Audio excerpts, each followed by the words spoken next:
The Funko Pop is Xavier Benedict, 3 years old, almost younger than this channel. He's already at sword swing number 5352, while his mom, who from the looks of it is pregnant again, tells him not to push himself so hard because he's still growing. The kid is locked in, saying he's gonna land a 6 on my cut, while his dad says it's better for him to be training than playing around eating dirt, which is true. But then out of nowhere, the little sword slips out of his hand, spins through the air and sticks into a tree. His dad immediately hits him with some totally unnecessary bullying, saying he's still a long way from being a good swordsman. He's 3, but then when he jumps to grab the sword and realizes he can't reach it, some kind of energy suddenly appears from his hand, the sword pops out of the tree and flies back into his hand. His dad and the baby factory come running over saying they can't believe it, and the protagonist Xavier, which is such an old man name, says he just thought he wanted the sword to come back to his hand, and it kind of listened. His dad starts praising him, saying he never imagined someone with magical talent would be born into the Benedict family. And his mom is all emotional that her Funko Pop was born with powers. But then the dad snatches him up and says it's his turn to hype the kid up, and that from today on he's going to raise him to become the most powerful magic swordsman.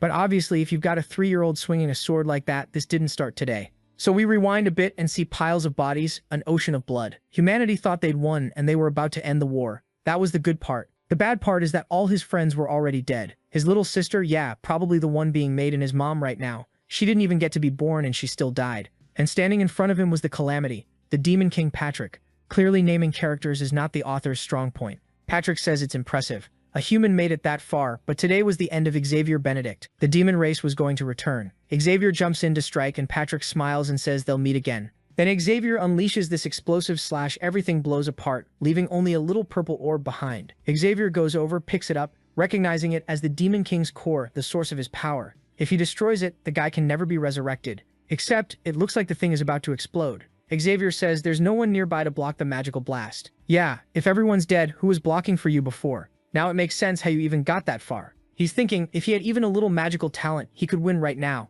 But even after all those sacrifices, they're going to lose today. His comrades were counting on him. It's frustrating after so many battles not living up to their expectations. If only he were stronger. Then boom, the smoke slips away as he's thinking he needed magic. In a house, someone opens their eyes and there's this blurry woman saying, Andrew, look, the Funko Pop was born. And just like that, our deep web Arthur has arrived. The good part, he kept his memories. The weird part, he grew insanely fast. And the even weirder part, he trained like he had 0 patience. The first thing he learned to grab was a sword. What a natural-born talent, with one goal, to become stronger than everyone. Next chapter, the protagonist is out there training in the middle of the forest. 4,998, 4,999. He thinks he's Rock Lee. He's 12 now, and that Demon King scene still hasn't left his head. He says he's gonna kill that bastard, swings, and sends out a pressure wave that wipes out the whole forest. For what? To kill the Demon King, he has to train. Fair enough, he's completely exhausted, lightly leaning on a tree like, okay, what's my next training? Then seriously, he just pulls out a book and starts studying.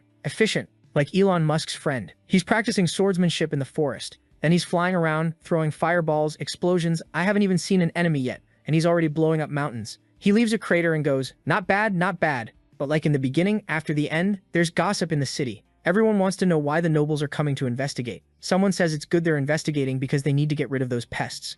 But like good modern citizens, everyone complains the nobles are really just stealing their resources. Meanwhile, Xavier walks through town saying hi to Sister Maria, Uncle Jack, greeting everybody. As far as he knows, the city is run by Count Jim Claus. Both he and his servant Michelella are hated by all the nobles. Whenever things get inconvenient, they disappear. They're the kind of people who betray the empire at any moment and trade anything for money. In his past life, humanity suffered because of traitorous nobles like them too. Suddenly, a horse kicks over an old man's apples. The old guy crouches to pick them up, and some dude randomly pulls out a whip and lashes him across the back. Xavier stares like he's ready to kill someone. Because the nobles are forcing everyone out of the way to make their grand entrance, and among them is Ion Claus, a 10-year-old noble, telling the commoners to entertain them. He looks to the side and sees a tiny little girl. Sure, he's 10 too, but what is wrong with this kid's brain? He gets up and walks over. Looks like he's about to cause trouble. He grabs some bread and asks, how much? The old woman, trying to avoid problems, says, no, you don't need to pay, just take it, take all my bread. But he's clearly planning something. He reaches into his pocket, says he has to follow the city's rules, throws down 3 gold coins and demands change.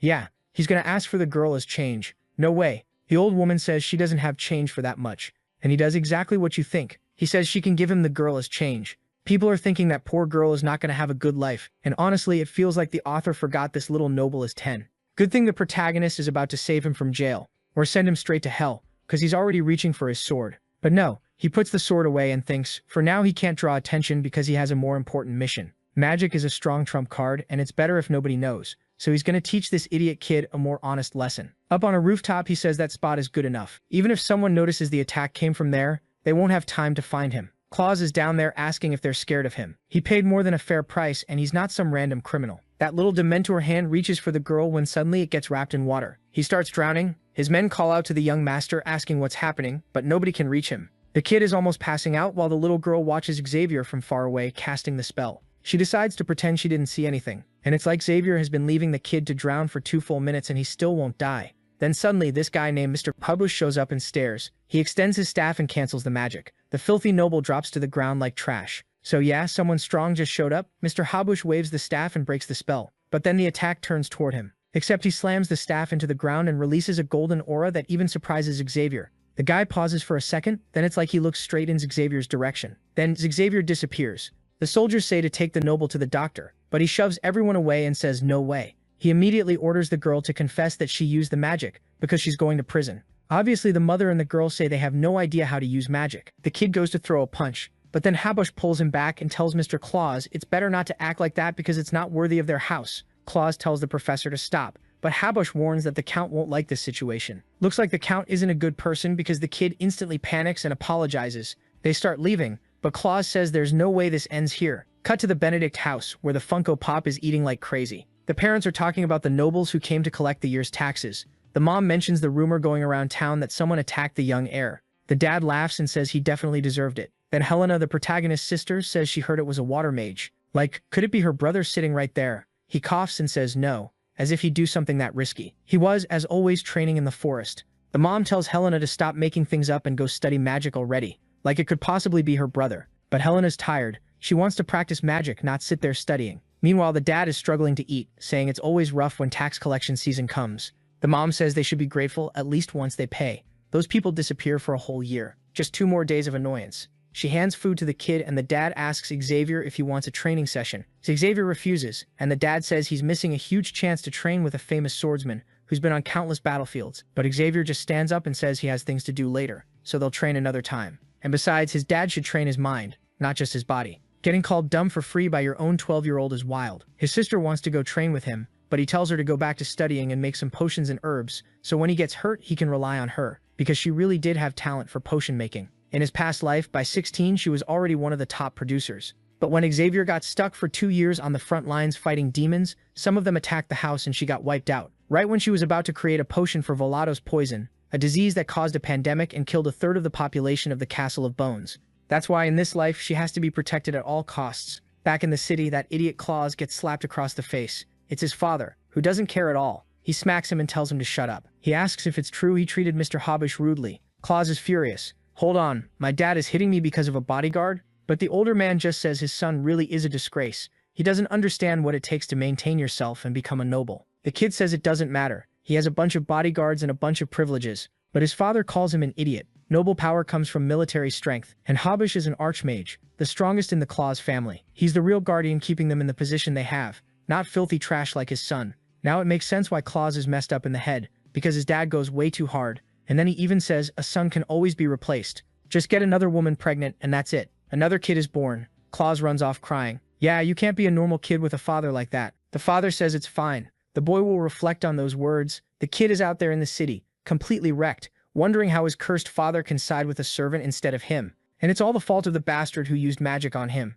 When he finds out who it was, that person is going to pay. Meanwhile, in another part of town, near a tree under an orange sky, there's that cute little girl. It's Cecily, the protagonist's friend. He asks if she needs something, and she thanks him for earlier. He gets awkward like, thanks for what? I didn't do anything. But she says it's fine, and hands him a bunch of little fruits. Xavier realizes there's no hiding it. She already knows he's good with swordsmanship and magic, and she tells him to relax. She won't tell anyone as long as he shows her the skills he has. He's still trying to play it off like he has no skills, but there's no way he's fooling Cecily. Here we go. Everyone from the future was unhinged. His childhood friend who fought side by side with him on the front lines for years. A brilliant swordswoman with unmatched intuition. But before the war ended, she was killed by the Syrians. So she died not that long ago, and then got reborn right away? Now she's asking him to share his secrets so they can be partners in crime. Blushing while he gets all embarrassed. He says that's fine, but it has to be far from the city. Night falls, and someone punches a tree. It's Claus, thinking that the more he remembers it, the more his anger grows. That runt can't even be that strong. So why does his dad keep giving that guy the advantage?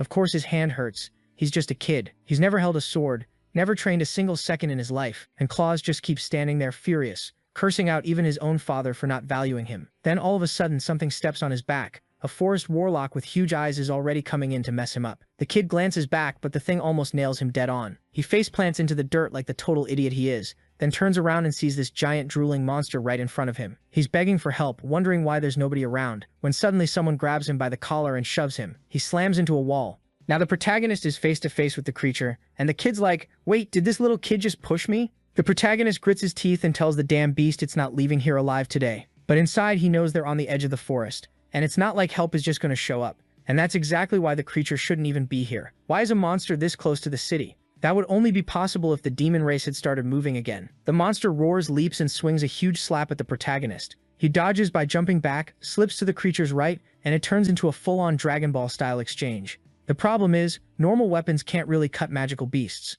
Still, thanks to his training, he isn't getting completely overwhelmed, until he takes a hit to the chest and gets shoved back. Cecily and Claus are behind him, stunned. The protagonist wants to use magic, but with that noble brat there, he can't. He could trust Cecily, but that kid would definitely let it slip. So the only option is to deal with the creature without magic, and that won't be easy. Even so, he tells himself he shouldn't be scared. If he really thinks he's going to be the one to kill the Demon King, he can't be afraid of something like this. He charges again, saying he doesn't need magic to finish this monster. It might be his first time fighting a beast in this life, but in his last one he fought countless of them. He runs straight in, then cuts left, slipping under the creature's arm, saying that even without magic he still knows how they work. As he ducks under the arm, he lands a clean slash, tearing up the ground, ripping into its chest.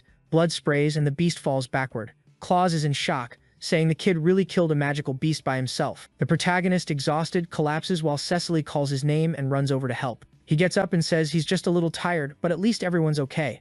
But then Claus calls to both of them and tells them to look behind. The beast he cut is back up in the very next second. The protagonist realizes the wounds are healing. Seeing that, he knows something's wrong. He shoves Cecily and tells her to run. She says she can't leave him alone, but he yells that she's just holding him back. Cecily takes off, grabs Claus's hand and bolts. Claus says they can't just let the kid die, but she says they can't. They need to go get help. There's no way the author is going to try to shove Claus into the protagonist's party. Although with a dad like that, yeah, you kinda get it. Or maybe you don't. I don't know. Tell me. The creature, though, ignores our boy and looks like it's going after them. He shouts at the idiot, throws his sword at its head, but the beast knocks it away with its hand. The good part is the sword lands nearby, so he runs to grab it, thinking that if he can lure this thing deeper into the forest, then at least he'll be able to use magic. He manages to draw it in and it follows, smashing everything. Another tail whip comes through, snaps a tree, and is coming right at his back. He turns, blocks it, slices into the trunk, then a big hand swing comes in. He blocks 2 claw swipes with the blade, but then he takes one straight on, gets launched and crashes into a tree. The good part is, now that everyone's gone, he can use magic, at least in theory. The monster lunges to bite him, but he scoops up a bit of sand and throws it at its eye, which makes no sense, right? Look at the size of that eye, there's no way that covers anything. But the beast ends up half blind anyway. He's just trying to buy time so those two get far enough away. Seriously, he's still worried that the kid might see. Come on, you're gonna die here without using magic. Standing on the edge of a cliff and still trying to gamble. In that moment, he realizes there's no going back. He forms this huge fireball that honestly has a bit of swagger to it. He hurls it like a baseball pitcher. It hits dead center in the middle of the monster's head. Boom, explosion in the forest. Smoke everywhere. And the protagonist celebrates. Then, no way, the cliff breaks and he's gonna fall. If he passes out and wakes up to some creature in a cave, the author really pushed it too far. I'm falling. No. How can I be dying? This is my second life. The kid's more independent now. He activates some magic, a circle, saying there's no way he's dying like this. Meanwhile, Claus looks back, wondering what's happening. Cecily screams Xavier's name and the whole forest gets swallowed by an explosion of light. She's praying he's okay. Then the scene shows what I think is the future protagonist planted in the middle of a crater. Oh no, it's him as a kid, seeing his past self. He's watching with this sad face because everyone is lying on the ground asleep forever. The boy realizes again that his life is flashing before his eyes. Looks like he really died. After a whole lifetime fighting the Demon King, reincarnating, getting this second chance, just for everything to go wrong at the end. But he says no. No matter what happens, he'll protect everyone in this world. Back in the forest, kid, you left a crater in the ground with your back, and you're still going to get up. That's some serious main character energy. He pushes himself up, trying to figure out where he is and whether he's actually alive. His headache is brutal, and yeah, there's a piece of bone sticking out of his leg. The artist went savage. You don't usually see it drawn like that. But never mind. The protagonist, surgeon mode, shoves the bone back in and closes the skin. Easy. I'm back. Let's go play soccer now. Except he feels like the ceiling is calling him. Weird particles of light are guiding him. The problem is he falls on his back again because he's completely exhausted and starving. He looks to the side, thinking about eating the monster he killed and basically roasted, but says he can't. Meat from that kind of creature was never meant for humans. He'll get poisoned. 3 days pass and he hasn't moved. So yeah, the soccer plan didn't happen. He's starving, saying he feels like he's going to die. Yeah, buddy. Use your hands, crawl over and eat the thing. It took you 72 hours to do that. Worst case, you die, which is already guaranteed if you just stay there. So the best option is to move, right? Basic math. He's furious that he has to rely on a magical beast to survive. Then he takes a deep breath, works up the nerve and bites into it. He says, I'll do whatever it takes to survive, and eats. He takes a huge chunk out of the creature and ends up with a full belly. Next scene, he's walking with a cane. The foot where the bone popped out still isn't right, and he's still tripping like a complete idiot, which is exactly what I like to see. If you're going to draw a kid with bones sticking out, for the love of God, don't have him sprinting around in the next chapter. He's limping along when a slender figure appears behind him and asks if his leg hurts. He turns, asking who's there, and the voice made of light says if he doesn't treat that wound fast, it'll get infected and he'll die. If he just comes closer, he can be healed. It's his only chance to get out of this place. The protagonist recognizes the area as the so-called abyss, a region where mana density is absurd. He has no idea how he ended up somewhere unknown like this. The light keeps telling him to follow, or if he wants to stay put and die, he can do that too. He's pissed already, sure that whoever's waiting for him has a terrible attitude. But he follows the path the strange energy is guiding him along. He pushes through some bushes, shields his face from the light, and runs straight into the slender shape of a marble statue. He asks if he was talking to that statue, and she says yes. She's the goddess Erd, one of the 3 goddesses of fate who manage the roots of the world tree. The protagonist is shocked that gods actually exist. Seriously, you lived a whole life without finding that out, kid? Then the energy comes out from behind the statue and starts wrapping around his foot. Instantly, his body regenerates, and yeah, the statue comes to life. Obviously, with the difference between waist and chest, you could already tell she's powerful. She asks the boy what his name is. He doubts she's really a goddess. How can someone with that much power not even know his name? She starts poking him in the face a bunch, asking if she ever said she was omniscient. She has powers, she doesn't know everything. He's blushing hard, asking why she was abandoned there. The foot goddess says the tree of life has been poisoned, and none of the 3 goddesses know why. Now she's trapped, forced to take care of the roots so the tree doesn't die. While her sisters live the good life soaking up the sun, she's stuck with a fate worse than a goblin's. The protagonist says he's heard of the world tree. Supposedly it connects the heavens, the human world, and the underworld. It represents eternity itself, and people say everything exists because of that tree. She says good, at least he knows the basics. He tells her his name is Xavier. Meanwhile, he's thinking she doesn't seem like a very normal goddess. And if a goddess shows up in a story, obviously she's going to offer a deal. She makes this mischievous face and says if he helps her figure out why the tree is sick, she'll lend him her power. The protagonist thinks it's weird. Can a goddess just hand over power like that? And there's the artist using that legendary low-angle from behind shot. She says she's only offering because she knows the odds of another magic swordsman showing up there are basically 0. He's shocked she already knows that. She says it was obvious when she analyzed his body. Plus, she's been stuck there for 26 years, so she's bored. If he helps her get out, they've got a deal. The protagonist thinks about her being trapped for 26 years. He lived through that kind of time in his past life. Then she asks if this really is his second life. She can feel way too much resentment and despair in one body, which is strange. The problem is, someone carrying those feelings wouldn't be able to use her power properly. He's stunned, asking how she knows about the second life. She says seeing a child's soul is ridiculously easy. The protagonist gets angry and honestly fair. If gods exist, why did they let humans die like that? She says there's no superior race, gods, demons, human spirits. When you look at entire races, they're all equal. Yes, it's true that not long ago the gods helped humans, but that only weakens a race. He should realize that if humans had been helped, they still wouldn't be able to defend themselves today. He should focus on taking responsibility for saving his people instead of blaming someone else. Yag gets scolded by the foot goddess. Next scene, she forms a ball of light and says that's it for now. He can go back to his world. But she warns him mastering her power won't be easy, and unfortunately she doesn't have time to teach him. Inside that light is the basic knowledge he'll need to manage on his own. The protagonist says nothing. She puts a hand on his head and says he can believe it or not, but his arrival there is something destined. And as he uses those powers, the questions he has will be answered. She tells him to go through the portal. She doesn't know how, but he'll end up back at his home. He just says he understands. She says she's looking forward to good news, and that destiny is waiting for him. He looks back one last time, then crosses the portal. It was literally the scene from the beginning after the end, except instead of finding a dragon, he found the hot goddess. That's an upgrade. The idiot tumbles out on the other side all twisted face first into the ground, thinking he's finally back. But where is he? And the kid can't stay calm for even 1 second. Someone in the background is already screaming, telling him to get away, calling for help. So then, Erd's voice tells him to try. He's standing there looking around, trying to figure out where she is, but she says she's only sending a message, and tells him to focus his energy into his leg and try to climb that tree.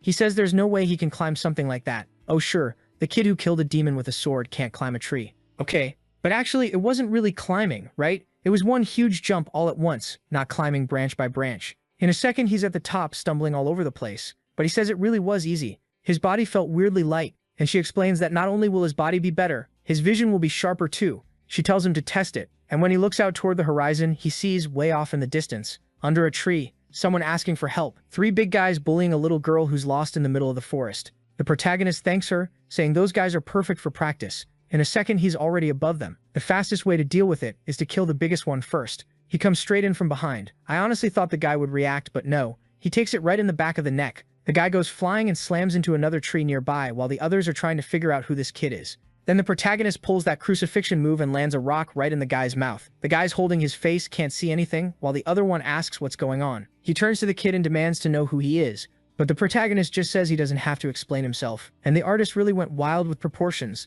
The size of the nose on the red-haired guy is insane. He's furious, saying his brothers are going to handle this. They glance at each other and both rush in. The protagonist smiles and the guy's sword cuts nothing but air. In the same instant, he's already behind the other one, and the kid drives a hit right into his spine, sending him exploding into a tree a second later. He snatches the sword the guy dropped mid-air, charges the brother and presses it to his face, telling him to drop his weapon and hand over everything valuable. Immediately, the guy obeys, holding out a little bag of gold, saying he'll do whatever the kid wants. Then the protagonist tells them to apologize to the girl, and the guy tosses the money bag to her. The red-haired one thanks him for being so kind. He says the kid must understand he has a family to feed. But the protagonist says, unfortunately, it's way too late to talk about family now. Then he hits him from behind and wow, rips his leg off. No wait, okay, it's not that. He just makes 2 cuts right behind the knee. He leaves the guy limping, raging, saying the bastard promised. The protagonist says he's already being kind by not killing them. Honestly, I would have killed that guy. Either kill him or leave him completely unharmed, because now he's gonna hate you forever. At least that's how I see it.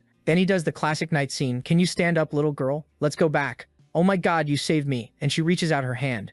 Next scene, she's conjuring this green healing energy. Any second now, he's gonna say, I never imagined this girl was actually a healer who died at the hands of demons. She's calling him Big Brother, and all he can think is how incredibly rare it is for a mage to be born with healing abilities. Then everyone hears someone in the distance telling others to go this way. They know they're around here. The protagonist doesn't give second chances. He grabs her by the arm and runs. This girl is way too valuable. No way he's losing her to anyone. They push through the forest, through bushes, jump a waterfall, throw magic, push through more brush, and night falls. He hides in another patch of woods, saying they won't be hunted for a while now. Now that I think about it, this is basically the beginning after the end again, isn't it? The blonde girl he saves in the forest. If he ends up living in her kingdom, I'm done. She asks his name and he says Xavier. Yeah, the first 12-year-old Xavier in history. Her name is Tefana Roman. And the worst part is he calls her Roman, which sounds kind of like a guy's name to me, but whatever. When he hears her family name, he freezes. Wait, the Tefana family. He asks if she has a brother, and she says yes. How does he know?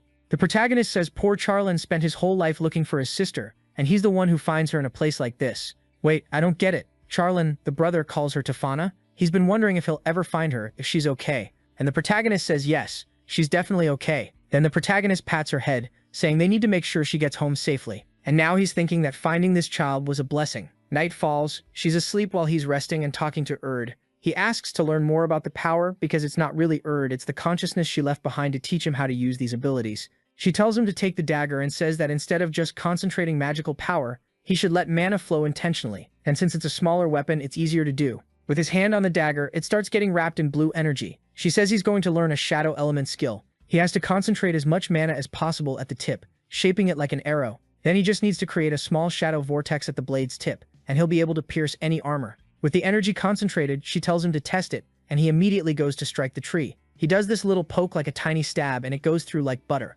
Except it doesn't just pierce it. The whole tree explodes. He's staring in shock, saying it's weird because he only did a small stab. Then Erd's soul says that everything she teaches, she forgets, so he needs to remember it himself. He says goodbye, and right then Tefania wakes up, asking what he's doing. But the boy hears something nearby and says something is coming. He picks her up and says they need to stay quiet. He glances up at a tree, climbs fast, puts her up there and tells her to stay silent. When he looks down, a group of bandits is approaching. The red-haired one says he's sure he heard sounds coming from this direction. Seeing the tree completely destroyed, they're sure someone left a bomb there. He says that's good news because it means the healer is nearby. Someone asks how. He says he can feel her aura around here. The ground even has a strange temperature difference, like someone was lying there. The guy is ridiculously precise. Even the protagonist is shocked. The leader tells Jimmy to keep searching, and the weird one says fine, he'll find them. Then he activates a golden energy in his hand that starts moving toward the tree. The protagonist realizes it's a tracking skill. This trio is way more dangerous than the last group. but at the same time, compared to magical beasts, they're nothing.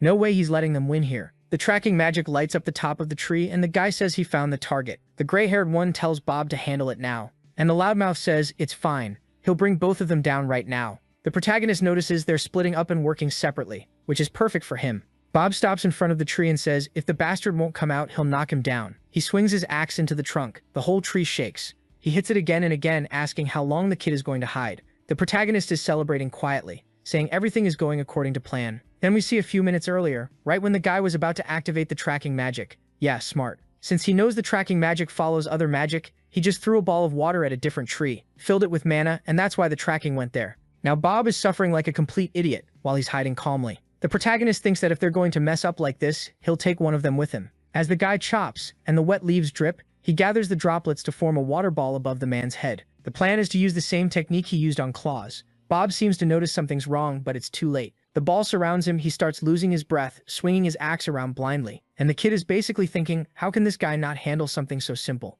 They really aren't that different from the earlier ones. He throws the dagger at the fat guy. It pierces straight through and keeps going. I thought the others were nearby, but they only hear the crack from far away. One of them says something's wrong, he can't hear the chopping anymore. Maybe the target they're hunting can use magic. The boss says if that's true, Bob wouldn't stand a chance. Yeah, but why did you split up? Just so he could die alone? Looks like it. They find a half-chopped tree, the ground soaked, and Bob's body is gone. One of them makes a basic deduction, it's wet, but it didn't rain. Must be magic. And what does he do? He touches it. Then he gets hit with a shock. His whole body spasms and he falls backward. The water was poisoned. The boss tells them to be careful. Then, out of nowhere, 2 rocks come flying at the others, and one of them almost dies again. One rock is headed for the boss, but he fires a little fireball and blows it up mid-air. He says that based on the direction of the attacks, they're being surrounded by multiple enemies. The protagonist stays hidden, thinking, good, so this guy is a fire mage, while the boss orders them not to spread out, saying that would be the best thing for the enemy. But the protagonist thinks it's already too late. They're panicking because without Jimmy to locate opponents, they have no idea where the attacker is. How are they supposed to deal with this? The boss forms a fireball and says it's simple. If the rats won't come out, he'll burn the whole forest down. Immediately, the protagonist steps forward and says hi, telling them to wait. The boss is confused. Why is there a child here? The protagonist says he's an herb gatherer. He doesn't know what's going on, but it looks like there's some chaos happening. They don't really believe him and say he's not leaving. The protagonist asks what they're talking about. They accuse him of killing someone, and he says he's just a kid. Are they insane? But if they're looking for someone, he saw a person pass through here, and if they want, he can tell them. The boss thanks him and says if the info is good, they might even recruit him. But he says he's not really interested. His mom and dad are waiting for him. Then the guy suddenly throws a fireball at him. It tears through everything and the boss is surprised. The kid is gone, and he's already behind the other 2. Since it's hard to deal with the fire mage, he needs a 1 versus 1. So he traps both guys in water spheres to cut off their breathing. And then the fire guy blasts flames at them, trying to melt the water. The protagonist says every fire mage has the same traits, a bad temper and a simple mind. The 2 guys drop to the ground exhausted. Looks like he basically fried them, cooked them right there.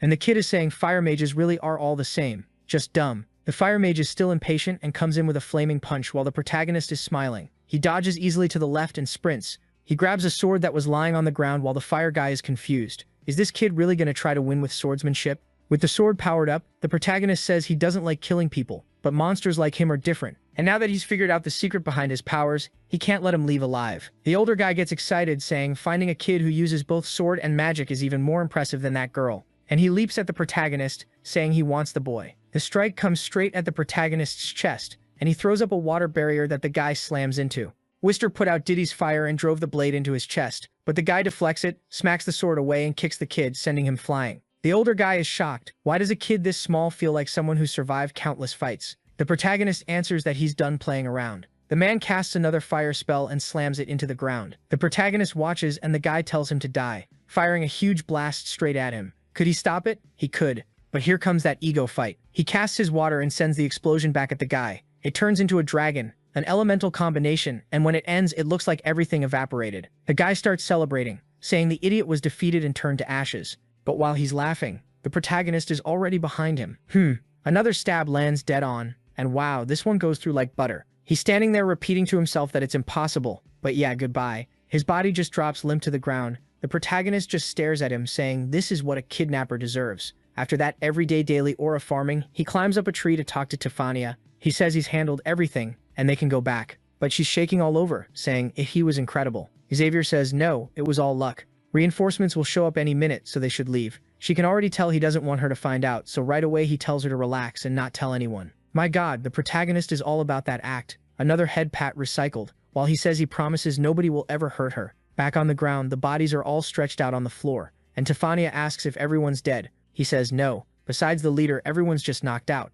But while he's saying that, he suddenly feels something weird and faceplants. She calls out to him, but the scene completely switches to a small town. See? What did I say? A woman asks, Charlene, did the boy wake up? Charlene. If I'm not mistaken, that's the friend from the other life, and he says he's going over to take a look right now. Literally just like Beginner after the end. At least they're not some alpha family, because that would be insane too. The woman says he needs to thank Tefania's savior as soon as he gets up, and he says he will. Right then, Tefania comes running in, and her brother tells her to calm down. But she says she wants to help. He tells her to rest. She insists, saying he's been working too much. She wants to be useful too, and she's already recovered. He answers that the biggest problem isn't that she got hurt, it's that she left the village. She tries to apologize, saying she went too far, but it won't happen again. Charlene ignores it, saying it's better to go see how that kid is doing already. He opens the door, and at that exact moment, a huge hand shoots out of the room toward his face. Tefania tells him to stop, and they end up standing there face to face, both confused. For a second, the protagonist thought it was an enemy, but then he recognized him. Next scene, they're at a banquet, and Charlene says he can eat whatever he wants. No need to rush. Tefania is shocked this chubby kid can eat that much. He pats his belly and says he can finally fill his stomach. Then Charlene comments on his accent, asking where he's from. The protagonist reveals he lives in Anzoff, a city under the jurisdiction of Bone Castle. Charlene freaks out and says Bone Castle is 3 days away. How did he end up here? The protagonist says it's a long story, and apparently he's really going to tell the whole thing, so he explains everything. Charlene is in shock hearing there were magical beasts roaming the forest. The protagonist didn't want to scare him, but it's better to know before it's too late. Then Charlene says it's best to take the boy home, because his parents must be extremely worried. They're probably thinking he got eaten by a magical beast. The protagonist is kind of confused. Charlene is coming with him, and Charlene says of course, he's older and he can't let a little kid walk through a dangerous place like that alone again. Tefania tries to help out, saying Xavier is super strong and maybe he doesn't even need an escort. But inevitably, there has to be a touch Tefania's face moment every chapter, and there he goes, saying they're still kids and they need to learn to rely on the people around them. She asks if she can come too, and he says of course. He really should have said no. Send her home so she doesn't get attacked again and force the protagonist to activate his powers and spill all his secrets. The protagonist, on the other hand, sees that Charlene, like always, is someone he can count on. And Tefania is all excited. She can't wait to get kidnapped again to force the plot forward. Out of nowhere, the protagonist starts crying like instantly, from 1 second to the next. This kid's mental state is wrecked. Seeing that, Charlene puts a hand on his shoulder and tells him to relax. They'll find his parents. The protagonist is about to tell him to stop treating him like a child, but Charlene says one day he'll grow up. Next day, Charlene on the road, horse up front, and they're walking. Then the village chief, Corinne, calls out to them and Charlene asks what's up. Charlene starts to say he'll be back soon, and they don't need to worry, but Corinne says it's fine. Everyone here is family. Did he show up just to say goodbye? He's going to die soon, isn't he? Just so we can get traumatized. They'll come back to this village and nobody will be there. On the way, they sing songs, put on flower crowns, make a little bonfire, and the protagonist thinks about the magical beasts. But nothing happens. It's a peaceful trip, and now they're standing face to face with Carpin Castle. Meanwhile, the mom is a mess, desperate to know where her boy Xavier is. Wait, Helena didn't tell anyone he went to a 1v1 against a magical beast? You should already be sure he's dead. The dad says he's going out to search again and tells her to rest, but she says no, she wants to go too. He says she hasn't rested in days. He promises he'll find Xavier, so she needs to stay home and recover. Her expression changes, and she asks if the boy went to the other world. He says that's impossible. He's the protagonist of this story, there's no way he'd die. But she still doesn't believe it, saying they saw that place where he fell and he wasn't there, so he definitely got eaten. The dad tells her to keep hope. Xavier is definitely alive and well. Meanwhile, his little sister is crying, wanting to know where her big brother went. The scene goes back to Clausfie, stuck in his usual routine of getting humiliated by his father. Damn, I don't even know if I'm happy about it. But Claus is asking his father to send a search party to find his friend. But his father, sitting there in a cloud of smoke, says there's nothing to gain from saving some random kid. Claus says the boy saved his life. But yeah, that's not going to work on a dad who doesn't care about you at all. And the father is furious that the boy is kneeling for someone like that. Now the tables turn. The father grabs him and says, "You're a noble. You're humiliating yourself for common people. For God's sake. Remember, there are only two kinds of people in this world. Nobles and those who aren't nobles, who exist to feed the real ones." He throws him to the ground and says he needs to learn to enjoy noble privileges. And to keep them, he has to obey whatever he's told. This dad is clearly bipolar too. The story says that in that moment, Claus felt a deep discomfort. Maybe this wasn't the life he wanted. He's focused, saying he'll figure out what's right. Come on, you show me a character in one chapter trying to buy a girl with 3 gold coins, and in the next you want me to like him? Author, what are you trying to do here? Next scene, Tefania is super happy, opens the window and sees the little birds out there messing around. Her brother asks what she's looking at and she says the birds are playing, but he says it's not playing, that's how they look out for each other and it helps them get closer. Tefania understands that's how they get close, which means obviously she's going to try to use that on the protagonist somehow. And right then he shows up saying he's going to the shop. She asks what for and he says he needs some new clothes because he looks totally worn out like a beggar. Charlin offers, "Want to wear my clothes? Look at the dad's swagger," but he refuses. No way, he's not wearing those Joker-looking shoes. Next chapter, we're in a forest with the protagonist walking alone, telling Erd there's nobody around so they can talk. His chest starts glowing. "What is this, Erd?" She flies out. "Wow, you're really floating up there." She turns around and says she finally got to come out for a bit. The protagonist wants to know why this woman is coming out of his body. She tells him to calm down. This is just her consciousness. The only reason she can manifest is because he knows what she looks like, and that lets her appear because she's solidified. What the hell? She's floating there, swaying around, saying she's only a consciousness, so he shouldn't think she'll be useful in a fight. He's impressed by how strong this consciousness is. Seriously? Imagination is powerful, even when it's just to get yelled at. The protagonist is furious. She stabbed him in the eye so much that for God's sake she should at least be able to fight magical beasts. But then she tells him to straighten up because class is about to start. That same second, his chest glows again and something else comes out, opening an eye in the tree. The protagonist is shocked he did that and she tells him to stop being amazed by everything and get inside already. He has a lot to do. He asks what's going to happen and she explains the beasts he fought were way too weak. That's why she prepared some training partners. The protagonist is excited. That smile is definitely going to disappear. She tells him to be careful. It might look easy, but if he dies too many times, he'll fail the test. He complains that he needs to get home soon so his parents know he's safe, but she tells him to get in already. They don't have time for this argument. She basically throws him in and the tree closes. She just stands there with an empty speech bubble and then whoosh disappears. Then the protagonist finds himself somewhere completely different, with a floating status window saying his name is Xavier Benedict, with magic and swordsmanship. Suddenly something materializes in his hand, the same dagger he always uses. In front of him, an army of stone golems starts approaching. The first test is to fight 5 golems and finish within 10 minutes. Erd warns him that since it's the first duel, he'll get some tips, but next time he's on his own. And he'd better remember that if he loses too many times in a row, he'll start getting exhausted, and this will become impossible. With that, she wishes him good luck. That was the tip? Okay. The golems rush him and he knows these creatures are way weaker than any magical beast. Would this really count as training? After facing so many creatures in his past life, he can tell how strong something is just by the pressure it gives off. And with that many monsters, he decides magic is the right move. He doesn't even want to waste physical effort on something like this. A bazooka-like blast shoots out of his hand straight at the first golem. The attack hits dead on and the creature shatters. Damn, he really wiped them out. He clears it in 5 seconds, literally. He tells them to start the next stage, but Erd pops in wanting to know what happened. He says he got a perfect clear. She thumps her chest and says she realizes now he must be hiding his power. Something's wrong, it should be impossible to do that in 5 seconds. But he says he didn't hide anything. She's the one acting weird because she said she was a goddess and would be able to sense his strength. Looks like this copy of her consciousness doesn't have the same ability as the real one. She gets a little awkward and says it's not like that, she's still learning and developing more powers. But it's obvious this copy is kind of cheap. Then she says fine, she gets it. He's a kid you can't underestimate. Now that she understands his strength, the next test can appear. Immediately, what looks like a bunch of stone wolves shows up. There are more stone golems too. She warns him the time limit is shorter. Now it's 5 minutes. The protagonist recognizes these creatures are twice as strong as the last ones, but still ridiculously easy. This time he decides to go in with pure melee. He launches himself at the first one, straight brawling, clean hits with the dagger. 2 more attacks come from above, but he hops, ends up behind another one, realizing these things are way too tough, and it's hard to find a weak point. While he's midair and can't dodge, 4 or 5 attacks come at him, but he slips past the first strike and uses it as a foothold to propel himself, already dodging the second and third. Rage just watches from far away. She's confused. She needed 20 seconds for the first stage herself, so is he 5 or maybe 4 times stronger than a god? That makes no sense. She wants to understand what kind of magic he's using, but that would only be possible with her real body. The monsters keep getting sliced in half, explosions, smoke, debris everywhere, and she's impressed again. Once more, it only takes a minute, and he's done. Then the protagonist says, well, those were a little better, but don't you have anything stronger than that? At this pace, he's just wasting energy for nothing. They were so weak it wasn't even doing anything. But she says he's celebrating way too early. Those creatures didn't give anyone a break. And right then, an axe comes spinning in from behind him.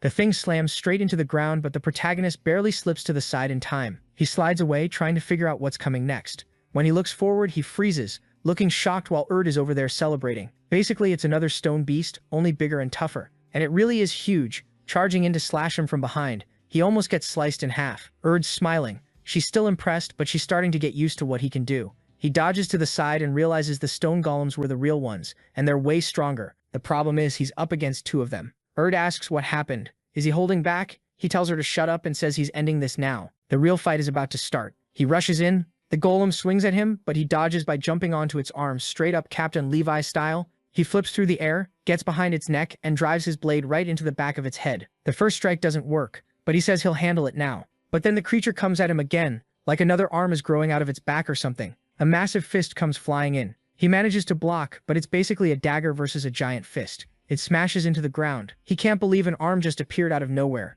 That makes defending a whole lot harder. Erd is cheering him on, telling him to show his real potential, and he realizes that even if his life is in danger, she's not going to help at all. The creature lets out another roar, grips its axe and charges him. This time he decides to use magic and blasts it with a fire explosion.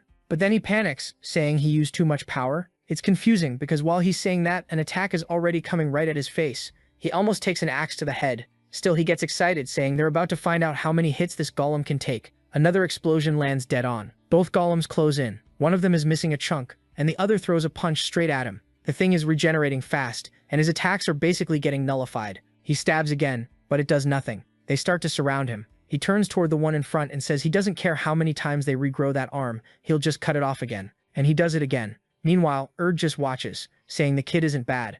A little later, he's facing both of them again, and their arms have been torn off again. But finally, after killing them over and over, they stop regenerating because they're out of energy. He takes a deep breath, realizing his body is exhausted, which in theory is great for him since that's how he gets stronger. He's sure meeting Erd was pure luck. I agree with you, kid. It was luck for all of us. Then he says he just needs one more opening, and he throws himself at both of them, cutting right through the middle. Stone explodes everywhere, and Erd says he was incredible. Now he's fired up, asking who's next. She looks at his face and says this kid is monstrous, like he was born to fight. She was going to stop there, but since he wants more, they decide to keep going. Then the scene shifts to the city sometime later. The protagonist even bought new clothes, plus a little toy for Helena that he thinks she'll like. But as he's walking, he sees some guys in an alley harassing someone, demanding she hand over something. And he recognizes her, the girl from before, Tefania. He doesn't get what's going on, and he sees she's holding two baby birds. The guys have those classic psycho expressions, saying if she doesn't hand them over, she'll be taken along with the birds. Right then, someone yells from behind them. When they turn around, the first one gets a shoe straight to the mouth. The other one's eyes go wide, but before he can do anything,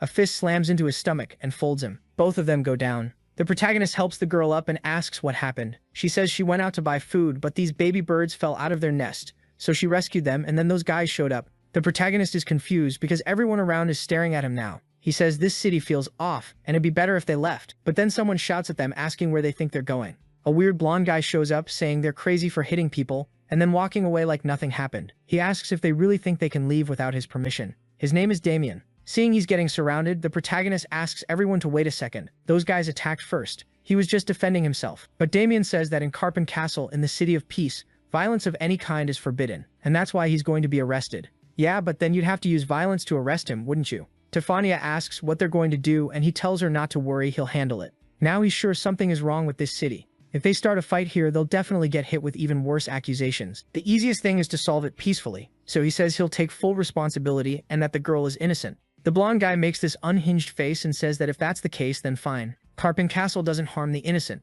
The young girl is free to go. Tefania immediately runs off, thinking she has to warn her brother, while the protagonist hopes Charlin is smart enough to hide his sister's powers. Then the protagonist asks what his punishment is going to be. What are they going to do? The guy says, our fair and completely impartial judge will decide your fate. A gavel slams down, and the judge declares that Xavier Benedict has been sentenced to death. The protagonist is shocked, but immediately realizes something's wrong. The good part is Charlin and his sister probably got away, meaning if he wants to leave right now, he could just cause chaos and walk out. But he decides to mess with them and says, Your Honor, that verdict makes no sense. Someone tells him to shut up, but he asks if they're really abusing their power to punish civilians while demons are running around free. The judge says it doesn't matter what he thinks. He won't escape. So the protagonist uses fire magic and says he'll have to show them how someone escapes.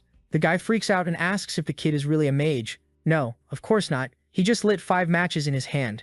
Damien is already looking nervous. He turns and says this is serious. They need to inform the Lord. More people show up pointing spears at the protagonist, while the judge yells that being a mage doesn't give him the right to disrespect the court. And he should give up because it's impossible to escape the castle. But that only makes the protagonist more interested, because right after that, an explosion sweeps through the whole place. Outside, everyone's asking what's going on. Meanwhile, Charlin is whipping the horse forward while his sister asks if the boy is okay. He tells her to trust him. Xavier said if they stayed together, they'd only slow him down. For Xavier's sake, they needed to get as far from the city as possible. The people watching the blast near the court are wondering what just exploded, while the protagonist slips past in the background. The fire and all that chaos would be enough to buy him some time. But the most important thing is that Charlene and Naina get out safely. He runs through the streets and the scene changes to a castle with guards out front. Damien arrives, saying he urgently needs to speak with the master, but he trips like a complete idiot, face plants and drops the little kitten. Then the scene shifts to the forest. Charlene stops in the middle of nowhere and says they're going to camp there. Tifania asks if he really trusts that Xavier will make it out fine. He says the boy already saved him twice and they need to trust him a little. All they can do is hope he's okay. She's happy, but honestly, this friendship is kind of unusual. He wanted to take a different path, but it'll be hard to avoid fighting completely. While he's wondering what he's going to do, suddenly a hand comes from behind and grabs him around the stomach. He gets carried, jumping from rooftop to rooftop, then gets dropped into a chimney and thrown back out. Seriously, he got carried like trash and didn't even react. He gets up, still in shock because he couldn't sense that person's presence at all. Then the man introduces himself. He's the captain of the Knights of Karpen Castle, Soren Theolimbanen, another ridiculously fancy name. Let's just call him Soren. The protagonist seems to recognize him. Soren is a legendary Sangsparichin. The man looks confused, probably because that's future stuff, and laughs, saying the kid is really overdoing the title. Then the protagonist goes into his usual speech whenever someone shows up. In my past life, during the war against the Demon King, this man fought bravely on the front lines. After 10 years of battle, he disappeared. To think he was a captain here. Soren stares at him, asking what the kid thinks he's doing. Then the protagonist suddenly shouts that he never expected someone like Soren to be part of a tyrannical place like this. Soren says he's jumping to conclusions. But the protagonist explains, he saved a girl on the street and got sentenced to death. What kind of logic is that? If that's how things work here, then countless people must have already died. Soren stands up and says the kid killed a bunch of people with fire magic, so he has no right to talk. Sorry, but that's completely wrong. He was about to be executed. That was self-defense. The protagonist says it was just a distraction. And besides, that court deserved to be turned to ash. Suddenly Soren draws his sword, puts it right in his face, and asks who he is. It's way too strange for someone that young to control magic. But the protagonist doesn't look very scared. He just asks if Soren is really going to kill him to find out the truth. Soren ignores that and asks if the boy knows how to use a sword. Now the protagonist is the one in shock. How did he figure that out? He never used a sword even once. Soren says that look on his face answers it. So the kid is a genius who can use both magic and a sword. That's extremely rare. Too bad he never learned not to show his emotions in front of enemies. The protagonist still doesn't get it. Was this man planning to fight him? There's no denying he's been training desperately for the last 10 years. But standing in front of him is the man known as the Sword Saint. And at this moment it's hard to even measure how strong he is. Soren tells the kid to relax. He looks like he's about to lose it. He doesn't need to worry. Soren isn't going to capture him. The protagonist doesn't understand why Soren is laughing, saying the kid is way too curious. He still doesn't understand anything. Then Soren holds out his hand and says he likes talented people. How about the protagonist becomes his disciple? The protagonist is confused. Why would someone that strong offer something like that? Soren explains that he's very strong, so his student has to be someone with serious talent too. The protagonist tells him his name and Soren says he's heard the name Benedict somewhere before. Either way, he wants an answer. And the protagonist says of course he's interested in becoming his disciple. The problem is he's been away from home for a long time, and he needs to get back to his family so they stop worrying. Soren asks if he ran away from home, but the protagonist says it's a much longer story than that. What matters is that right now he's a wanted criminal in the city of Karpen, meaning he could cause trouble for Soren if he stays around him. Soren says he doesn't care. Karpen Castle today isn't the same as the one he knew. The protagonist notices that even Soren doesn't accept the rules of that place. Soren asks where his home is, and the protagonist says it's at the Castle of Bones. Soren says that's fine, he'll take him there in one day. Xavier is confused. Is he really going to leave his city? Soren explains that these days he's basically just a figurehead. He doesn't actually do anything. Nobody will notice if he disappears for a few days. The protagonist is stunned. How did the legendary Soren lose his influence among those knights? What exactly was going on in Karpen? This is what the guy's already saying. Alright, let's go then. Come on, kid. The protagonist, not getting it, goes, huh? Go where? He says, relax, I already had some horses prepped so we can get out of here. The protagonist still kind of confused. This is way too easy. Did this guy really want to make him his disciple? Either way, for now he wants to keep Charlene and Tifania a secret because what if all of this is some crazy plan? So they head to a house. He opens the gate and calls out to some Lucia on the swing. It's a weird thing to say, but I've never seen a story with this many little girls. Please FBI, I'm just reporting the facts here. This is not interesting to us at all. She comes over all happy, hugs dear Soren, asks how he's been, and he asks if she's missed her dad. Damn, I thought she was going to be his sister. This guy's already filled up someone's belly. The girl asks who that idiot is. He says he's her dad's disciple. She takes off running, calling for her mom, saying her dad found a disciple. The protagonist gets emotional. This little girl reminded him of his sister, and inside there was pregnant Elisha Lumbanen. Dear Soren walks into the house all confident, goes right up to her, she giggles, and then he introduces the protagonist, who hits her with a nice to meet you. She asks if he's hungry. This glutton, like always, obviously he is. Everything's simple. She apologizes, but he says it's fine, it's more than good enough for him. Then Soren says that tomorrow morning they're leaving on a trip. She's a bit confused, and he explains he has to take this runaway kid back to his parents so he can bring him back as a disciple. The protagonist tells him to stop treating him like a child, while Soren laughs, until the wife says she'll get some horses ready and tells them to rest. Lucia asks if he's going to be gone long, and he tells her it'll be quick. She won't even have time to miss him. The protagonist thinks maybe he overdid it, assuming this guy had some evil plan.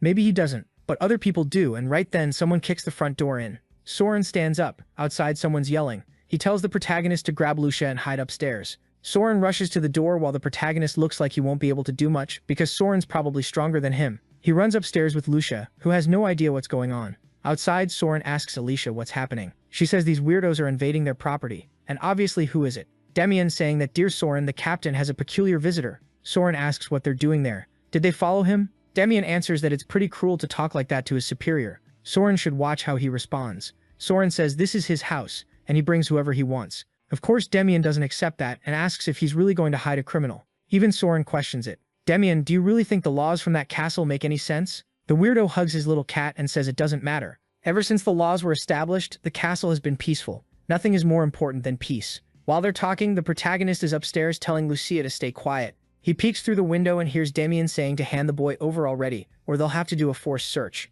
The protagonist says that in his past life, Soren also disappeared mysteriously. Maybe it has something to do with Demian. It's a shame, but every time society gets corrupt, the cruelest people benefit. Good people like Soren end up being used for evil or tossed aside. The protagonist knows that if he stays hidden, he'll cause trouble for Soren's whole family. So he tells Lucia he has to leave, and she should grow up strong to protect her mom and dad. She nods, and he gives her a thumbs up, saying he's counting on her. Then he tells her to hide in the closet and not come out until they come back. Right then, the door opens. Soldiers come in, and I thought she'd be hidden, but she's just sitting there calmly drawing, asking what Demian is doing there. Soren shows up startled and tells her to get off the floor. He already told her she'll catch a cold on the floor while thinking, thank goodness Xavier got away. Lucia asks what Uncle Demian is doing there. The blonde kneels down and asks where that little friend she made recently is. Wasn't he around? She makes a clueless face. Friend, what are you talking about? Demian says he very clearly saw both of them go upstairs together. She says maybe it was a ghost, then puts on a scared face saying she's afraid of ghosts, and Demian seems to give up. I thought he was about to go crazy and boom, start cutting throats. But seriously, does Soren want his family to die? He goes at Demian and says, you trashed my whole house and you think my wife's gonna clean this up? And the wife jumps in too, saying he better not think he's leaving. And apparently Damian's going to comply. A second ago, weren't they the ones being threatened? Looks like he accepts it, and Lucia gives Soren a thumbs up and he gives one back, thinking that one day he still wants to see Xavier again. The protagonist is on the run. He knows Soren will understand that in this situation the best thing is for him to disappear. He really needs to find Charlene and Tefania fast and get out of there and go home because right now they still trust the protagonist 100%. Do you think he's getting out alive? Yeah, girl, he's definitely making it out alive, and she's smiling, happy. I wouldn't want friends like that. They barely tried anything, just sat in the forest and waited. The good part is that after a long wait, the kid finally shows up, exhausted. And with that, we're finally back in the city of Anzaf. Carriage, horses, Luz impressed the city was big and alive. Everyone looks over trying to figure out who the Blueheads are. They've never seen them around, but one person quickly recognizes him. He looks like the Benedict's son. Isn't that the kid who disappeared? At a stall on the corner, there's a woman putting some things away, and she glances up saying the city's so noisy today, and I forgot her name so I won't know it. But that friend from the beginning sees our protagonist there next to the other girl, smiling, all happy. She grabs her little dress and runs over all excited, stops in front of him, calls out, and he recognizes Cecily and says he's back, all happy. The carriage rolls in and he gives her a little hug. He takes her by the hand and says he wants to introduce the Blueheads, Charlene and his dear sister Tefania. She greets both of them and the protagonist tells everyone to come with him to his house. Leaves in the wind and his mom is sitting on the bench, still thinking about her Xavier. Then she looks to the side and sees the kid standing there, so badly drawn they didn't even bother giving the big-headed one eyes. Even I thought it was a ghost, but no, it's really him in the flesh. She stands up trembling, asking if that's her Funko Pop. The moment she recognizes him, she jumps in, hugs him, crying while the protagonist says he told her he'd be back. Suddenly the door opens. It's his dad who sees the big-headed kid too. The protagonist calls out to him and the dad just starts crying out of nowhere. Everybody cries here. Everyone celebrates, and then Tefania says she misses her dad now and her mom too. Looks like she doesn't have one, right? The dad hugs her and says he'll always be by her side. Then the protagonist says, Mom, stop crying. Come on. I'm going to introduce you to the Blueheads. Come here. This is Tefania. Yep, Bluehead like you can see. And this is her brother Charlene. The dad greets them saying from now on they're like older brothers. Protagonist, Just think the age gap is a little too much for that. All this talking while Cecily's just in the background watching, thinking she's happy. Xavier's okay. I'm waiting for something to happen. Everything's way too calm. Where's the plot? Night falls and Charlin says he's leaving. He's got more to do in life, but our kid goes all dark. He doesn't want to lose Charlin now. So he says the two of them should stay there, and together they should all register as reservists for the Empire's Knights. Next chapter, someone's asking the protagonist for help moving a wardrobe, and the kid's all happy. 3 years have passed, and since the protagonist found out back then that they didn't have a family, he asked them to stay with them. Now they're in the final preparations for the knight selection. Scene switches to Bonnie's castle. Two little girls are running around. It's dear Tefania and Cecily playing happily. Now they're 11. Looks like everyone's living in the same house. I don't know what's going on. While the dad tells them to stop running or they'll fall and break their teeth, the protagonist is helping his mom carry some boxes. He says they got information from a friend of his dad's who was vice captain of the Knights, a special training system for nobles that would start in 2 months. He opens the window, the city's busy, and asks what's on the menu today. He calls for Erd, who's big as ever.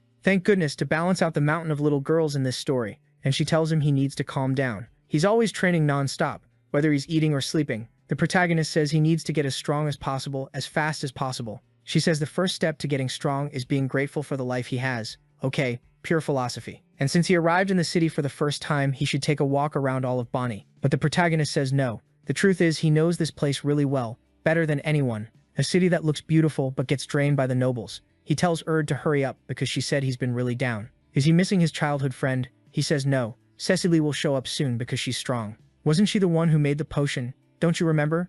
Wasn't there a girl who made the potion? Or am I losing it? Losing it or not, I definitely have amnesia. Then the scene switches to a castle. Someone serves coffee and says, if you fail the selection, I'm not letting you live. And look who it is. Klaus. That kid's still alive. He starts to answer like, yeah. But he stumbles for a second and his dad goes, what weakness is that? Where's your confidence? Do you know how much I'm spending on your training, your teachers? Klaus, all awkward, says he is confident. Yes, but with that mop hair, I don't really buy it. Then he calls his dad, who asks what it is. Klaus asks to be part of the special training team. As affectionate as ever, his dad says something that stupid doesn't even need to be reported to him. Just tell Mikola to prepare everything. Mikael? Yeah, it's pretty weird for a man to be named Mikael. Klaus thanks him and leaves the room. Then the dad says the boy really changed a lot. Mikael agrees. He's been growing well, but the dad says he's calmed down too much. He improved, but he's still far from having any traits of a true noble. He thinks he's hiding it well, but his dad knows the kid loves hanging around poor people. Is that forbidden in the family? Mikaela tries to be positive, saying understanding how the city people survive is a good thing.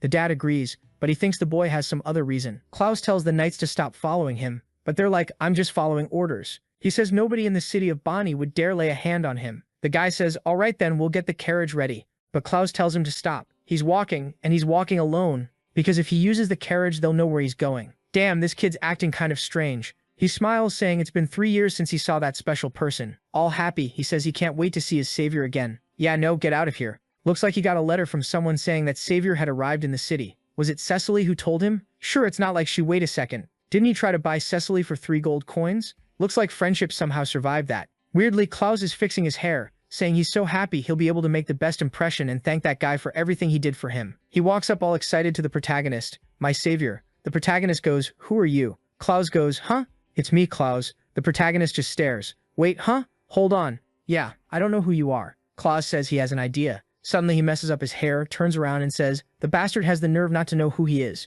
Right away, the main character recognizes him. Hold on. Is that stupid rich guy from before? And the kid says, yeah, it's really him. Out of nowhere, the main character pulls out his huge sword, puts it up to his neck, and asks what he's doing there. Klaus, all awkward, says the boy misunderstood and that he's changed. But the main character says that's hard to believe. Nobody changes in just a few years. Klaus insists he can even ask Cecily. They've been talking constantly through letters. The main character reads a bit and says, well, yeah, Cecily really has been writing to you. If she's talking to you, then I'll trust you. Done. Klaus relaxes, and the next second he's thanking him, saying the main character is the one who saved him back then. And from now on, forever, he's going to call him Big Brother. He rushes in and hugs him, saying he's been waiting for this day. If he ever wants him to do anything, just say the word. The main character immediately says the first thing he should do is let go and back off. Klaus steps away, and the main character wants to know, so what's going on? Where are your servants? Klaus answers that he sent everyone away so he could have some peace and quiet. The main character says, fine. But if anyone's around, this place is going to fill up fast. So go on, get inside already. Klaus gets all excited, and the main character tells him to be grateful for the chance to visit Big Brother's house. Klaus is running around all hyped up, while the main character is thinking, no way, someone had to have put some kind of magic on this guy for him to change this much. Then he meets the main character's parents, and Claus immediately bows and introduces himself as the person who almost got eaten by the magic beast. The two of them are still totally confused, while the main character just tells them to ignore it. This guy isn't right in the head. Claus says Big Brother really doesn't seem to appreciate gratitude, and the dad thinks it's weird since when does his son have a big brother, and who is this kid? Then Tiffania shows up, brings tea for Claus, and the main character tells him to stop with those sparkling eyes all the time, and also enough with the Big Brother thing. Use his actual name. The main character is thinking it's the first time he's ever seen a noble like him this much, and something feels off. Then Claus reveals he's also going to be part of the special training. Obviously in his case he got in through family connections, not talent. But this is the last time he'll rely on connections. He wants to get strong enough to earn the rest of his future on merit. The main character thinks about how everyone knows most knights are nobles because they grease palms and pull strings. While it's peaceful, it doesn't seem like a big deal. But when war eventually starts and nobles turn on the people and abandon the cities, that's when they'll see how dangerous it is. Of course there are still knights with real ideals, but most of them are just parasites. Claus says the main character might not believe it, but he's reflected on everything that happened 3 years ago. Xavier is impressed. It really did seem like he'd matured. And then Claus goes and reports his own father, saying he has a feeling his dad is planning something bad, but since he doesn't trust the boy, he won't say what. He tried to investigate, but unfortunately he couldn't find anything either. Xavier just watches, not really sure what to say. Then Claus stands up and says he wants to cut all ties with the Claus family. Oh, so I thought Claus was his first name, but it's the family name. But it's going to stay that way anyway. If he doesn't move to another part of the city, the main character says he'll take advantage of the fact that there's nobody around today and go buy study supplies. Seeing that crowd, all the stalls set up, he thinks it's strange. In his past life, this place got completely wiped out in a single demon attack. Since the test is coming up, there are people selling books with tips on becoming a knight, others selling swords. The suckers think it's some insane item, but the main character comments that not everyone realizes this place was already rotting. When were people finally going to notice? Maybe they already did, but nobody says anything. I didn't notice either. Tell me please. The main character goes to a shop selling little backpacks and asks the price. The guy says 15, and the main character asks for 2. But then a commotion starts behind him, shouting, and a woman screams that her bag got stolen. The main character thinks, it's just a bag thief, I don't need to do anything. Someone will handle it. But the woman is falling face first like an idiot and no knight is doing anything. She's desperate, saying it's everything she has. The main character sighs, yeah, these knights really are useless. He helps her up and tells her to stay there. He'll bring it back. The poor guy selling the sword is the first victim because the main character just grabs it as he runs by, saying he'll return it in a second. He's right behind the thief, but the problem is there are way too many people in the city. So he jumps up onto the stalls, runs over the top of the crowd and goes straight after the thief, saying he's got a sister waiting at home so he needs to wrap this up fast. But then he sees it. Claus is behind the thief, getting a flaming fist ready. And then, boom, he fires it at the guy's back. Explosion. He celebrates, saying he hit him dead center. But the main character's expression changes, because through the smoke the guy appears completely unharmed, saying it's funny that there's a fire mage here. Yoon replies that the guy isn't bad, he blocked the attack like that, but he shouldn't think he'll get away without punishment for stealing in the city. The main character is impressed. How did a selfish kid suddenly turn into someone who risks himself to protect others? Maybe 3 years really was enough. But the thief pulls out a Beyblade-looking watch, presses both hands at the same time, and launches a fireball at Claus. Claus dodges, but the attack is heading toward the most common thing in this world, a little girl about to die again. The main character makes it in time and rescues her. I thought he was going to put up a barrier. He tosses her to her mom and tells her to take care of her, while he's in shock. This thief is a mage, but apparently he's the kind that relies on some tool. Claus says that bastard is using magic to steal from people. It's disgraceful. And yeah, it's nothing but fireballs in this story. Claus throws another one. Looks like it's mid-rank, and the main character is eager to see how the guy escapes. Another explosion. Well, he escapes the usual way. He just jumps to the side. Full-on Naruto. Then Claus starts throwing out a bunch of rapid attacks. Seriously, he's like an Uzumaki. The main character stays impressed, saying this time Claus wins. Claus launches a huge blast like a spirit bomb. Even the thief is shocked now. Claus is about to destroy half the city with this. Claus says it's too late to make that scared face now. But the thief's expression changes. He shows the Beyblade watch again, and says it's a shame Claus has to deal with this tool. Claus sends the blast at him, and the thief presses the 2 buttons, saying that attack doesn't work on him. The huge blast hits a wall and twists in on itself. The attack doesn't just stop, it changes direction, and comes back at Claus. The poor little noble freezes, not knowing how he's going to escape, and that burning ball is coming right at his face. But don't worry, the main character handles it. He steps in front, the explosion goes off, and then a hand comes out of the flames. It's the boy, just standing there, farming aura. Claus gets emotional that Big Brother showed up. Meanwhile, the thief is confused. How did this kid stop an attack with his bare hands? The main character, acting like a total thug, says that watch is interesting. So interesting it shouldn't be in a thief's hands, so hand it over. Before the guy can react, the main character jumps in asking if he can block a sword strike with that watch too. The thief presses the button again and says the kid will have to get hurt to understand the difference between them. The reversal watch doesn't only reflect magic attacks. A tornado forms and swallows the main character, and he doesn't even care what the thief is saying. He just wants that item. For a second it looks like he dodged in midair, but then another attack comes from below and another from behind. Somehow he steps on the wind from the thief's attack and closes the distance like a bullet. Oh right, I forgot for a second. He's got the power of that gorgeous woman inside him. With Erd's wind techniques, he redirects himself and the blade is already in the thief's face. Next chapter, the watch hits the ground. Claus cheers, saying it's no wonder Big Brother is the strongest. With the huge sword in his face, the thief is shaking. He doesn't even dare move. The main character says, "Alright, you lost. Give back everything you stole or I'm gonna have to cut you." The thief hesitates for a second, and the main character says he won't say it again. The guy begs, "Wait, just a minute. Here, take my item. This is everything I've got, okay?" But the main character just tosses it aside and says, "No, you're handing over that magic tool." The thief starts crying. "No, I worked so hard to steal this. How can you steal it from me like that?" Xavier says, "You stole it, didn't you? So I'm stealing it back." The guy says, "You don't need a magic item. You're a swordsman. Why do you even want something like that?" But Xavier says he's not here to talk. Hand it over or he'll take it by force. The thief hands it over and apologizes. Then the main character says, "Good. Now that he handed it over, it's time to pay for his crimes in a cell." Suddenly a guard steps out of the crowd and says the thief is under arrest for theft. The main character thinks those useless guards only show up when everything's already solved. Real pros at doing the easy part. Claus is celebrating, thanking the main character for saving him like a prince. Meanwhile, the main character says Claus got lucky. The thief had that cool item because that's what he was interested in taking. But first they need to go return what was stolen from the woman. I thought it was the backpack, but the thief actually stole her necklace. She says her husband made it by hand and she gets really emotional, thanking both of them. The main character says it's fine. She just needs to be more careful so nobody steals it again. Claus keeps staring with those sparkling eyes and yeah, I get it. He's totally obsessed. What's gonna happen to this kid because he could die, right? Like someone could kill Claus and that would set the main character off. Honestly, that would be cooler, just my opinion. Then the main character says he's going to buy something for his sister and Claus can go home. But of course the idiot wants to stick to him. As always, with those sparkling eyes. And while they're walking, there's some little comment from someone watching, saying it's hard to believe that guy's son turned into a vigilante. And who's that kid next to him? What? Is he trying to get likes on this video that helps Mamoru make more juicy content for his viewers? Activate the cheeky little bell and I'm out.